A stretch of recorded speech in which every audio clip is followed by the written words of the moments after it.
Well, thank you all for coming out. I apologize for making you come through the monsoon to get here. Got nothing missing lunch. I want to first just, Pam's here with me, and just want to recognize her. 46 years she's put up with me, and it means a lot. The people in this building, people in the back, coaches, the administrators, they've provided for me an unbelievable 5-year, will be 6-year memory. The student athletes. They're at the center of why I've done this for nearly 35 years. And I've enjoyed every day. And still enjoy every day. My work ethic hasn't changed much. My energy level hasn't changed much. And it won't as I go through this final lap as being the director of athletics. It's been a joy. It's been a joy to be around the people that I've had the opportunity and the good fortune to make life what it is, make it great. I've been around some really good people and some really good leaders, and you've heard me say this many, many times. This fan base is phenomenal. Our base of donors who have made so many of our dreams and priorities come to life, whether it was facilities or scholarship, donations, or helping us get on stable ground financially in our department. There is phenomenal support for what is happening here at the University of Tennessee. And I'll always cherish that. Very, very special. I've enjoyed getting to know many of you all. I know you very well now. Several people who cover us on a daily basis, and I respect the job that you do, and it's hard work, and you're to be applauded for making Tennessee athletics very, very special and very prominent as it relates to the national landscape. We're greatly respected, and you have a lot to do with that because you put our word out there for us, and it's not to go unnoticed. It doesn't go unnoticed. And personally, I want to express my appreciation. You know, I've said this a lot too. Sometimes you just know when it's time. And I wanted to set this direction. It was extraordinarily important to me to tell our staff first, before they began to get this word secondhand and thirdhand. And we were able to do that this morning. We had a terrific staff meeting. And I'm appreciative that it happened that way. Not easy in 2016 with social media and the way you guys sweep around the news and everything, but it meant a lot. It meant a lot to me that it unfolded the way I wanted it to in that regard. And I'm appreciative of that. It's really been an incredible journey, not just here at Tennessee, but as I said, I've been doing this for 35 years. But this has been an incredible journey. It's been extraordinarily gratifying to see where we are today because of all of the people. Everybody in that football team room today has helped make a difference, from the custodians to the clerical, the coaches, the administrators. It takes everybody to get where we find ourselves. And that's really gratifying and something I'll never forget. You know, we've been through some tough times. We've been through some painful times. The passing of Pat Summit, extraordinarily emotional, painful times. But we've had some really good times, and we've done it together, all of us. And the student athletes, I wish there was a way that I could have also had the opportunity to tell our total student athlete population what was happening. That is impossible, of course. The chancellor, the provost would have been very upset if I had told them all to quit class today so that I could give them this message. But I wish that would have been feasible. For me, I've always been a student-athlete-centered administrator. And our coaches know that. And our coaches know I love them. But if I had to choose, I'd take the kids. That's why I've been in it. So that's, it's exciting to think what's getting ready to happen. And as I said in the press release, my focus and excitement is centered around this academic and athletic year, which has just begun. 2 weeks from tonight, this will make it very nervous. 2 weeks from tonight, we'll be playing football. 2 weeks. There's so much excitement. And again, as I said in the press release, it's tangible. Not only in this building, I'm fortunate enough to see it every day, but among our fan base, our alumni all over the country, the excitement level makes you feel very, very good inside. And that's what I'm pointing to. I'm not pointing to what's next. I'm going to live in the moment. I'm going to enjoy the moment. I'm going to enjoy another year of Rick Barnes. All these coaches in the back. That's what I'm looking forward to. And I mean that very, very sincerely. I'd be happy to answer questions that you might have. And Dr. Chief is here, Chancellor's here, and I appreciate very much the Chancellor being here. Patrick, and then Steve. Dave, I know you obviously want to keep your focus on this final year, but what do you think your legacy will be as Tennessee's athletic director? What do you hope that it is? Well, I hope it's that the people in this building, people who are in that room today, will feel that they were treated with respect. Simplicity.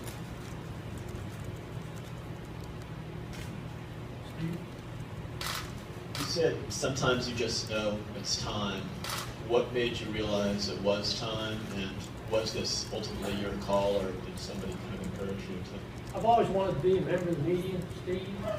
Oh, no, I'm sorry. I think as Pam and I talked this through, we've been blessed. It became pretty apparent because of where our program is, because the university is in transitional leadership, that there'll be another chancellor at some point before the academic year comes to conclusion. And it'll give that person, give he or she the ability to decide for themselves who they would like in my current leadership. That had a lot to do with it, Steve. I think because of the hard work of all these coaches and staff and student athletes, I feel really good about where we are. I feel very good about that. And a lot of times, you don't get to choose your exit point. And it just all made sense that, as I said, that it would be a good time to set a direction and let everybody know what that date's going to be. My focus won't change one iota. My focus will be on us continuing to get better, on us addressing priorities. We're about a year deep into the very beginnings of a study of a major renovation to iconic Neyland Stadium.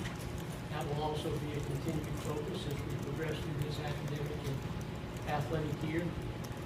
And then having success. We have a lot of facility renovations that have come to fruition. We still have work to do.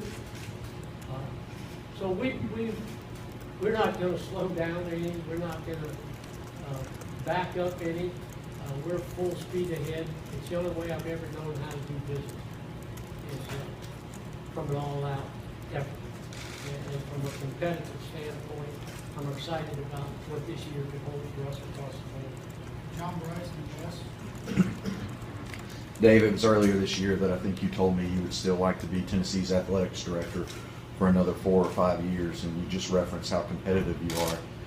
You're retiring, I think, with 14 months left on your contract. Why now, and did you feel the support that you could continue forward?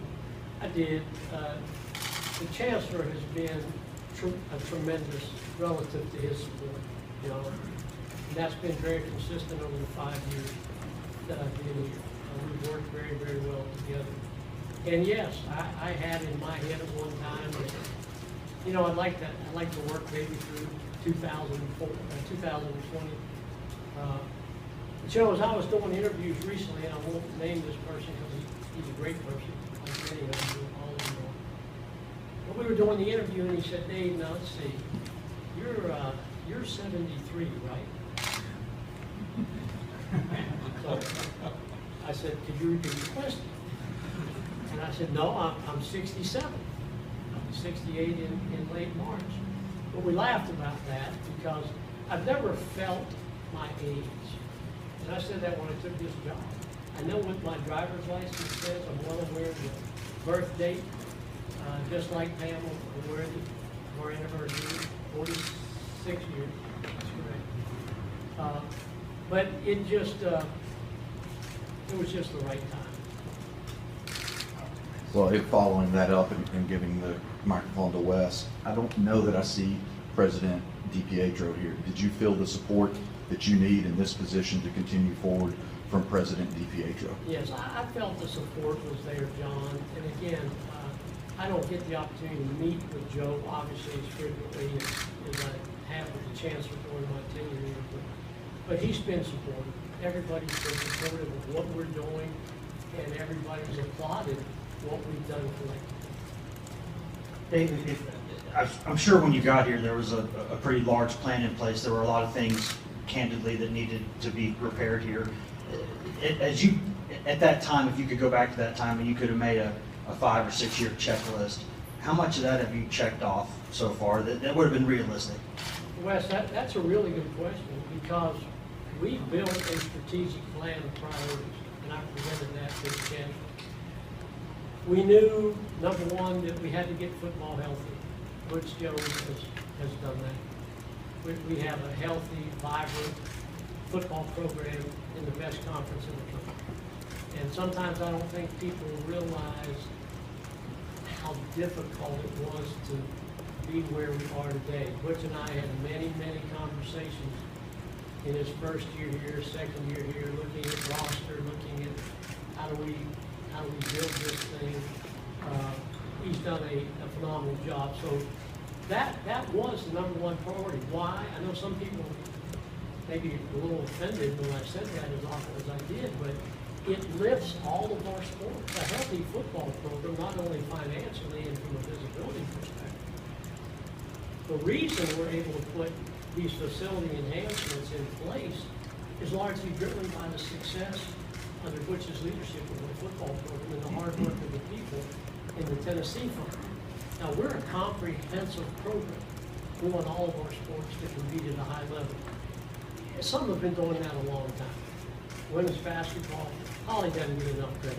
She replaced the best coach to ever coach the game. All she's done is go to 3 Elite Eights. And still, there are the critics, and that's okay. That's the way we live it. The weeklies, unbelievable level of consistent success at the top of the pyramid. I could go on and on. What Beth Sullivan's done in 2 years is incredible. It's absolutely remarkable, turning our track and field program around that fast. So I don't want to keep going and leave somebody out. I said when they made the announcement on Dave, I believe in that guy. I believe in Dave Strong. And I still think Dave Strong will turn our baseball. And I believe in Brian Penske. I can go right back through every coach that's here. But to your question, when I look at those priorities, Wes, I look at them with a lot of pride, and it took everybody. But yes, the things we wanted to get done and set in motion 5 years ago, a very high percentage of those are in place, which goes back to Steve's earlier question. That also played in for me for this to be the right time. Dave, some might ask if the Title IX issue took its toll and maybe prompted this decision. How would you answer that? Well, it didn't prompt the decision, certainly, Rick. But I mean, it was a difficult time for everybody, as we said, going through that. But we're stronger for it. I think no one does as much training and education, and we were doing that. And to the Chancellor's credit, that was going on well before we faced that particular issue. But it's been incredibly enhanced and accelerated. And our coaches understand it's a priority. Our student athletes understand it's a priority. And I think they appreciate the focus and the effort in training and in education that continues to go on, and that will continue. That will remain a priority. We'll finish with Paul, Rob, Danny, and Grant Raymond. Dave, how much of an agent of change did you feel like you had to be to kind of move the program as a whole in a new direction, whether it was merging the athletic departments or stop sending the money to the academic side? How much did you feel like you kind of had to be an agent of change, rock the boat a little bit to move forward in the right direction? Well, we had a lot of change, Paul, that was necessary, but that's what leaders do. Leaders assess the situation and they make tough decisions. And I've said this before, I've never been offended with somebody disagreeing with any decision. And I'm human like everyone else. You always look back and assess and say, hey, could we have done something differently? Could we have done something better? But we had a steep hill to climb. And we climbed it enthusiastically, and we climbed it together. And that's why a lot of where we find ourselves today, a lot of the remedies are in place because people pulled in the same direction. Leaders don't disseminate the bullets, they take the bullets. Leaders don't disappear, they go out front. And when you do that, there'll be some negative feedback, and that's okay.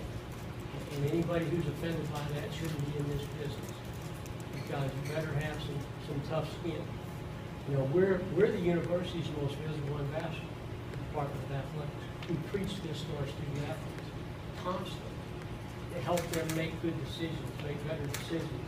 Again, they're 17 to 22 years old, but we have an obligation to keep preaching that. Rob, Danny, and Grant. Dave, you knew when you arrived here that the merger of the athletic departments was going to be a challenge. In hindsight, as you reflect, was the fallout from that whole process messier than you anticipated? Well, first of all, and this has been misunderstood for many years, the merger of the men's and women's athletics programs was announced, 8 years before I came. My charge was to complete the merger. And we knew that would be difficult, but there was a consistent level of collaboration on our campus with our student athletes. We met with all of our coaches, talked about it in regularly scheduled head coaches meetings as well. So a lot of discussion took place before we made that decision, and we moved on from that decision. And again, I think we're in a good place in our building. Dave, you spoke about the importance of Butch Jones and what he's meant to this athletics department as a whole. If you get a chance to sit down with your successor, whether it's before or after he's hired or she's hired, what will you say to that person about him as a person, not so much as a coach on practice fields or game day, but him as a guy? Well, I've enjoyed Butch as a person. And we have a lot of conversations on anything to do with football, a lot. But ever since that night when we literally stayed up all night to talk about this job in Lexington, Kentucky, it was apparent that Butch Jones was a great person, great family, overachieved with part, still scratching my head at that one. But he's a good person. And I think you start there. These coaches in this room, they're good people first. They're good role models first. And then they go about the task of coaching their respective teams. But we have a lot of great leaders here, and Butch Jones is a terrific leader. And he's in a tough position because he's the head football coach, and he's handled that very well.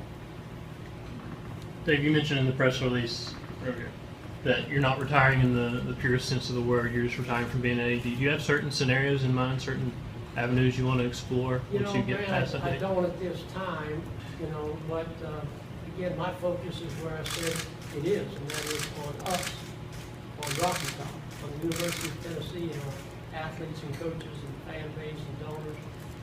But that time will come when I will decide what is next. I can't forecast the future, no human being can. But that moment, it will come. But I want to enjoy this ride because we've worked so hard to be where we are. I'm going to thoroughly enjoy watching this year unfold. Thank you, Dave. Thanks. Some of the coaches will be back.